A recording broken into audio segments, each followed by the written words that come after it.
Hello अनि welcome साथीहरू सबैजनालाई। यहाँनिर चाहिँ हेर्नुहोस् न, खतराले यहाँ तरुल हैन रेडी पारिसकेको छु मैले। अनि यो तरुल चाहिँ अनि अब हामी पकाएर खाने हो साथीहरू। यो हेर्नुहोस् है, तपाईँहरूकोमा यस्तो तरुल हुन्छ कि हुँदैन मलाई पनि यसो भनिदिनुहोस् है, कमेन्ट गरौँ है साथीहरू ल।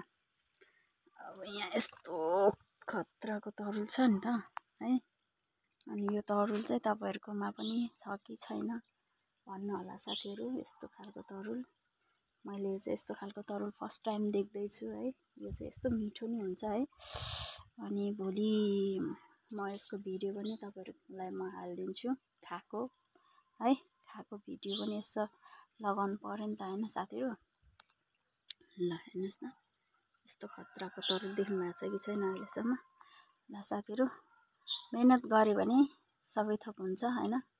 माटो भनेको माटै हो के, माटो भनेको एकदमै माटो हैन। माटोबाट सुन फल्छ भन्थ्यो, साँच्चै नै के माटोबाट चाहिँ हाम्रो यहाँ के फलेको छ, तरुल फलेको छ। अब यो तरुल किन्नु पर्यो भने बजारमा कति भन्छ केजीको नै हैन, केजीको नै 100 रुपियाँ भन्छ होला, 150 भन्छ होला है। अब यहाँ हेर्नुहोस् त, मेहनत गऱ्यो भने कति मजाले खानु पाए हो कि हैन साथीहरू।